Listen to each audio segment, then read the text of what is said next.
जी, अस्सलाम वालेकुम। बेटे उम्मीद है आप खैरियत से होंगे। अच्छा बेटा, आपको याद है कि हमारी जो इलेक्ट्रिसिटी चल रही है ग्रीन केमिस्ट्री से रेलेवेंट है। तो लास्ट टाइम आपको याद होगा क्लास में आपके साथ एक इंपॉर्टेंट टॉपिक डिस्कस किया था ग्रीन सॉल्वेंट के लिहाज से, जिसके अंदर हमने उसके प्रिंसिपल्स पढ़े थे, एस डी जीज़ पढ़े थे। एस डी जीज़ के बारे में प्रॉपर मैंने आपको एक कम्प्रिहेंसिव लेक्चर आपको डिलीवर किया था। आपको बताया था कि एस डी जी का मतलब क्या है, सस्टेनेबल डेवलपमेंट गोल। और दूसरा मैंने आपको उसका नंबर भी बताए थे कि ये एक्चुअल में केमिस्ट्री के लिहाज से हमने यहाँ पे ओवरऑल 12 जो गोल्स है, डिफरेंट जो गोल्स है, उसको हमने बेटा लेके चलना है, उसका नंबर और आपको पता होना चाहिए उसके बारे में। ठीक है। तो बताया भी था मैंने आपको कि 2000 यूएनओ ने इसको अडॉप्ट किया है 2015 से, और वो करते हैं इस चीज़ के बारे में कि 2030 तक ये कम्प्लीट हो जाएंगे, जिसमें वेस्ट मैनेजमेंट है या पॉवर्टी एलिवेशन है, हेल्थ सेक्टर है, या डिफरेंट जो आपकी आपसे रेलिवेंट जो डिफरेंट जो सेक्टर्स हैं उनके बारे में बेटा बात करना है। अच्छा, इसी से रेलिवेंट एक टॉपिक है आपका, छोटा सा टॉपिक है, concept of circular economy. It was also denote by the CE. बेटा एक तो आपने एक्रोनिम को ज़रा ध्यान में रखना है, ये एक्रोनिम है, एब्रीवेशन या एक्रोनिम आपने देखा होगा। एक्रोनिम का यानी फुल फॉर्म यानी सीई। पेपर में आपको वो एज इट इज़ दे सकता है कि राइट है नॉट ऑन द सीई। तो सर्कुलर इकोनॉमी के बारे में बेटा बताना है आपने। अब सर्कुलर इकोनॉमी क्या चीज़ है? अच्छा, इकोनॉमी के लिहाज से अगर हम ओवरऑल याद करें तो मैंने आपको बोला भी था कि नोबल प्राइज़ 6 कैटेगरी में दिया जाता है, जैसे केमिस्ट्री है, फिज़िक्स है, फिज़ोलॉजी है, ठीक है। पीस का नोबल प्राइज़ दिया जाता है, लिटरेचर में दिया जाता है। इसी तरह इकॉनमी है, छठा जो नोबल प्राइज़ है वो इकॉनमी में दिया जाता है। वैसे तो नोबल प्राइज़ 1901 से स्टार्ट है, ठीक है, लेकिन जो इकॉनमी वाला जो प्राइज़ है, इकोनॉमिक्स वाला, वो 1968 में किया गया, और 1969 में सबसे पहले जो नोबल प्राइज़ है वो दिया गया इकॉनमी के अंदर, इकोनॉमिक्स के अंदर, ठीक है।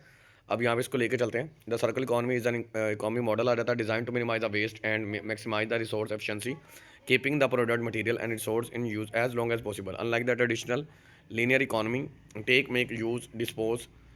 जो है ये ओवरऑल एक सिनेरियो आ जाता है। यानी हमने क्या करना है, अगर आपको याद हो, एक आपने ना 3R का कंसेप्ट पढ़ा होगा मैट्रिक में, जिसको हमने पढ़ा था रिड्यूस, रीयूज, रिसाइकल। अब उसी को थोड़ा सा मॉडिफाई किया है। एक हमने 4R भी पढ़ा था, रिड्यूस, रीयूज, रिसाइकल। और चौथे आर का मतलब था रीफॉरेस्ट। अगर हम बायोलॉजी में देखें ना तो वहाँ पे हम रीफॉरेस्ट कहते थे। लेकिन इसको ज़रा थोड़ा सा आपने ज़रा मजीद आपने इस लाइन को आपने बेटा क्या करना है, मोल्ड करना है, इसको आपने तब्दील कर देना है। अब आप यहाँ पे क्या बोलेंगे, पहला बोलेंगे रिड्यूस, आर का मतलब, दूसरे आर का मतलब रीयूज होगा, तीसरे आर का मतलब रिसाइकल होगा, और चौथे आर का मतलब क्या होगा, रिकवर होगा, ठीक है। यानी ऑब्वियस सी बात है, हमने एज एक रिस्पॉन्सिबल केमिस्ट के लिहाज से सोचना है। हमने कैसे बनने के लिए ऐसे सोचना है जिसके पास ये जुगाड़ मौजूद हो, जिसके पास ये सहूलत मौजूद हो कि वो रिसोर्सेज को इस्तेमाल भी करे, रिसोर्सेज को जो है कंज्यूम भी करे, लेकिन ऐसी सूटेबिलिटी भी ऐसी जो है इंडस्ट्री भी लगाए कि जिसकी वजह से उन रिसोर्सेज को दोबारा उसी फॉर्म में हालत में उसको दोबारा आपके इन्वायरमेंट के अंदर इनोकुलेट किया जाए, ताकि आने वाली जो जनरेशन है वो भी इससे फ़ायदा या मुस्तफ़ीद हो सके। For chemists, this mean designing chemical process and matter that reduce dependency on virgin raw material, eliminate toxic byproduct and enable reuse और रिसाइकलिंग। बट ऑब्वियसली बात है, कोई भी जो प्रोटोकॉल है ना उसके लिए आपको पता है कि रॉ मटेरियल की प्रोसेसिंग ही रहती है, और समटाइम बहुत सारे रॉ मटेरियल ऐसे हैं जिनको एक्सट्रैक्ट करना बड़ा आसान है। जैसे अगर मैं आपको डिफरेंट मिनरल्स की बात करूँ, मिनरल जैसे गोल्ड है, जैसे सिल्वर है, जैसे आप कॉपर है, तो आपने देखा होगा अर्थ के अंदर इसकी बहुत मन्यूट अमाउंट है, ना होने के बराबर है। और उसके बाद उसके डिफरेंट माइनिंग मैकेनिज्म है, ठीक है। हर एक के डिफरेंट है, किसी को टेम्परेचर चाहिए, किसी की पहले आपने ब्रेकेज करनी है, ब्रेकेज करने के बाद देन आपने उसको केमिकली या मैकेनिकली आपने उसको ट्रीट करना है, ठीक है। तो देन आपने उसकी मुकम्मल आपने उसको यूज़ करके प्योर फॉर्म में लेके देन आपने उसकी मॉडिफिकेशन आपने करनी होती है, ठीक है। तो इसके डिफरेंट आपको इकॉनमी उसके ऊपर खर्चा बढ़ाता है, तो उसके लिए आपको कहा जाता है कि आप ऐसे प्रोटोकॉल यूज़ करें, ऐसे मैकेनिज़्म एस्टेब्लिश करें, ऐसे ऐसी मैकेनिज़्म को बनाएँ कि जिसके ज़रिए से आप उस चीज़ को हासिल भी कर सकें, उसको आप साइकिल भी कर सकें, और देन आप उसको कैरी भी कर सकें, ठीक है। तो ये डिफरेंट इसके अंदर मैकेनिज़्म आ जाता है। आगे इसके लेके चलते हैं। अगला आपका आ जाता है लीनियर। अगर हम देखें ना लीनियर इकोनॉमी की बात करें तो टेक मेक यूज़, ठीक है। या अगर हम रिसाइकिल इकोनॉमी की बात करें, टेक मेक अगेन रिसाइकिल, यानी टेक मेक और मेक से बात अगेन टेक आ जाता है, ओके। सर्कुलर इकोनॉमी की बात करें, take make return reuse repair recycle. अगर हम देखें ना, ये देखिए साइकिल आपको बना हुआ आपको नजर आ रहा होगा। एक है लीनियर इकोनॉमी, एक है रिसाइकलिंग इकोनॉमी, एक है सर्कुलर इकोनॉमी। अभी हम किसकी बात करें, सर्कुलर इकोनॉमी की। यानी उसी को हमने मोल्ड करते रहना है, यानी एक ट्रांजिशन की स्टेट के अंदर हमने रहना है। ट्रांजिशन से क्या होगा, एक फॉर्म को दूसरी फॉर्म में, दूसरी फॉर्म को तीसरी फॉर्म में, और दोबारा हमने ए से यानी ए से बी, बी से सी, सी से डी, और दोबारा हमने ए पे वापस आ जाना है। तो इस तरह हमने इसे जाता रहना है। अब इसका प्रिंसिपल हम जरा देते हैं, सर्कुलर इकोनॉमी का प्रिंसिपल क्या है, आपको आइडिया हो जाएगा। डिजाइन इसका देते हैं, डिजाइन आउट वेस्ट पोल्यूशन आ जाता है। कहता products and process should be design with the minimal toxicity, maximum efficiency and recyclability. ये इसका मेन, यानी आपकी जो सर्कुलर इकोनॉमी का जो मेन एम है, आपने उसको इस तरीके से डिज़ाइन करना है कि इसकी जो टॉक्सिसिटी है मिनिमल हो, इसकी जो एफिशिएंसी है वो मैक्सिमम हो और इसकी जो रिसाइक्लेबिलिटी है वो भी हो, ठीक है। जैसे आजकल आपने देखा होगा कि हम जो पहले हमारा पॉलीथीन के बैग थे, आजकल जो हमारे बैग बन रहे हैं वो आपके सेलुलोज के बने हुए हैं, ठीक है, स्टार्च के बने हुए हैं। उसको यूज़ किया जा रहा है, इस्तेमाल किया जा रहा है और दैन उसको ईजिली वो बायोडिग्रेड भी हो जाते हैं। Keep material in use, promote री यूज़ रिसाइकल, अभी जो मैंने बात की था री यूज़ रिसाइकल, और 4R का मतलब क्या था, रिकवर आ जाता है, रीजनरेट आ जाता है। Use renewable resources and ensure by product to do not harm ecosystem. ऐसे जो है मटेरियल को इस्टेब्लिश करें कि जिसकी वजह से क्या हो कि हमारा जो इन्वायरमेंट है उसके ऊपर जो इम्पैक्ट है या उसके अंदर जो कार्बन जो है ना, कार्बन स्क्वेस्टिंग है या कार्बन की जो प्रोडक्शन है वो ना होने के बराबर हो।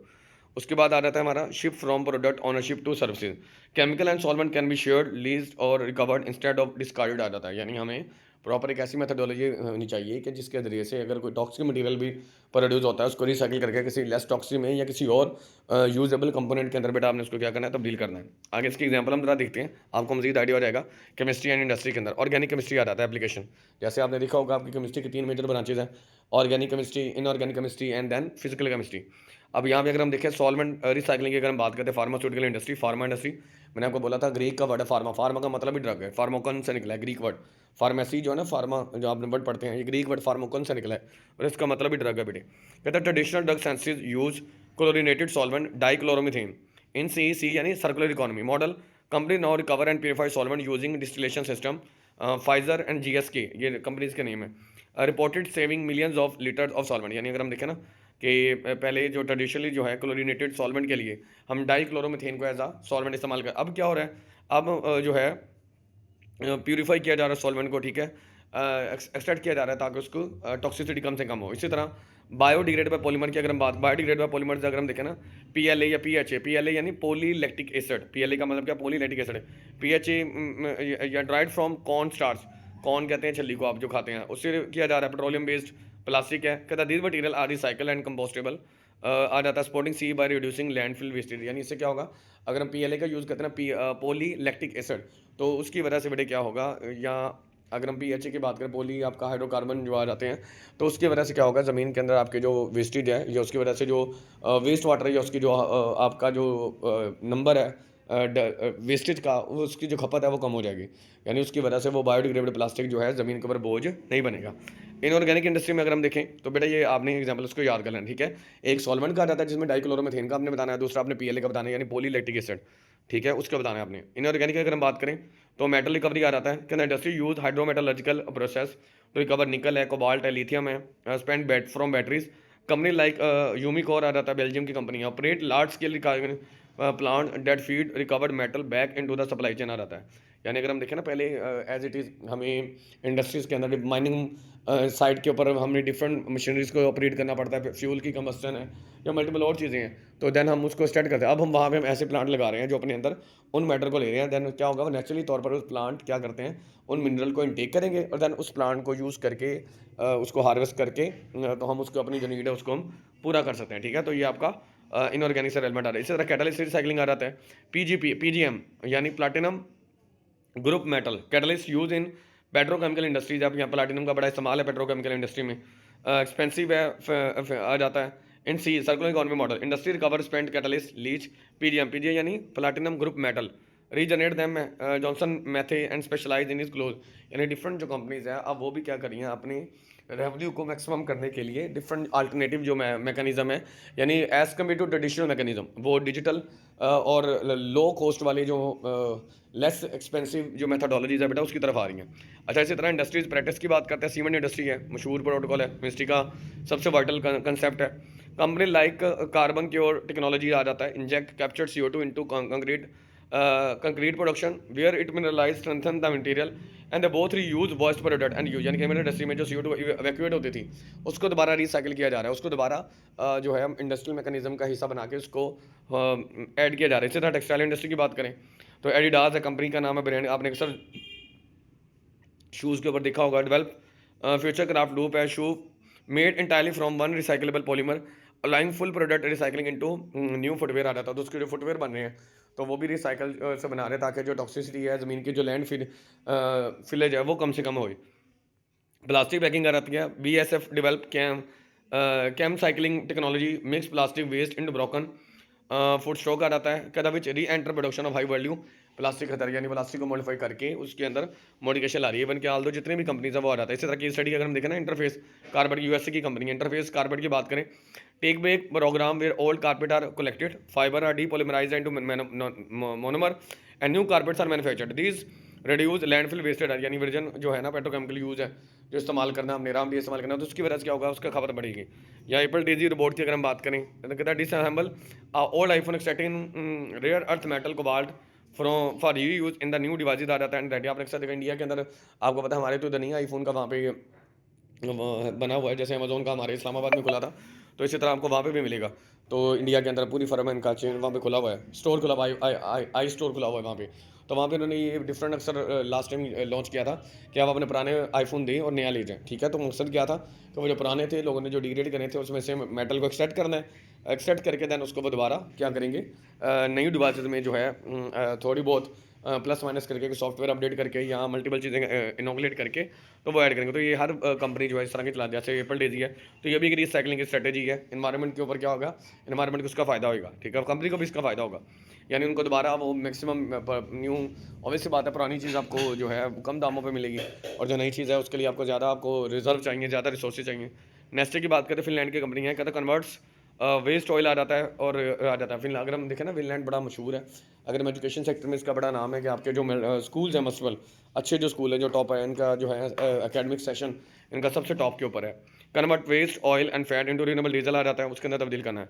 बेनिफिट अगर हम इसका देखें सर्कुलर इकोनॉमी के, रिडक्शन हैजर्डस वेस्ट, इससे क्या होगा, वेस्ट कम से कम होएगा, कंजर्वेशन ऑफ रिसोर्सेज होगी, मेटल फॉसिल फ्यूल की, लोअर प्रोडक्शन कॉस्ट होगी, ठीक है।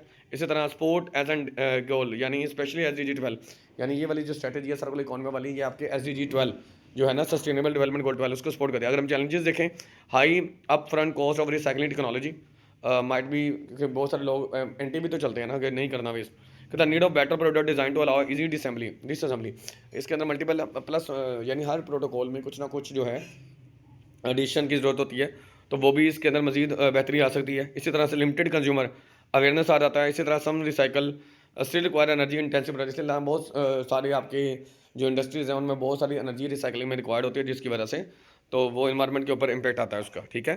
Circular economy not just a sustainable development buzzword आ जाता है, it is a practical model transforming chemical and industrial sector future chemist your role to design process catalyst solvent material enable reuse recycle and regeneration, यानी as a chemist होने के नाते आपने एक ऐसा प्रोटोकॉल, एक ऐसा स्ट्रेटेजी को डेवलप करना है जिसके ज़रिए से आप जो है इसको बेहतरीन अंदाज में लेके चलें। तो रेशो वेस्ट को आपने कम करना है, जैसे हम देखें ना, ratio waste generated product, E factor है kilogram of waste divided by kilogram of product, ठीक है। एम आपका लोअर ई फैक्टर है, लोअर आपका जो आ जाता है उसको आपने निकाला है। एफिशिएंसी आपने बेहतर करनी है, पेट्रोकेमिकल फैक्टर आपने लेस देन 0.1% करना है, फार्मास्यूटिकल एसेंसेस में इसको 25 से 100 के लेके आना है। तो डिफरेंट आपके थ्रेशोल्ड वैल्यू है, जैसे इन्वायरमेंटल क्वेश्चन है EQ, यानी इन्वायरमेंटल क्वेश्चन, क्यू वैल्यू आपने निकालनी इसकी, तो एडजस्ट आ जाता है, तो फार्मूला इसका आएगा ई फैक्टर डिवाइडेड बाय टॉक्सिसिटी। अगर हम देखें ना, डिफरेंट मैकेनिज्म है। सस्टेनेबल एनर्जी देखें तो सस्टेनेबल एनर्जी में क्या आएगा, energy sources data renewable and low carbon emission, solar wind है, जैसे आजकल हम सोलर के ऊपर जा रहे हैं, शिफ्ट हो रहे हैं, बैटरी के ऊपर शिफ्ट हो रहे हैं। तो मकसद क्या है, अपने इन्वायरमेंट को, या chemistry contribute by developing photo catalyst electrolysers and battery energy storage system, तो डिफरेंट सिस्टम बनाया, जैसे टाइटेनियम ऑक्साइड है based photo catalyst for solar batter plating आ रहा है, स्प्लिटिंग आ रहा है, सोलर वाटर स्प्लिटिंग आ जाता है। तो डिफरेंट स्ट्रेटजीज को यूज़ करके इको फ्रेंडली मेथडोलॉजी बेटा अडॉप्ट करने की कोशिश की जा रही है। तो यहाँ तक बेटा आपने करना है, आप पढ़ेंगे इंशाल्लाह आपको समझ आ जाएगा। जाकला।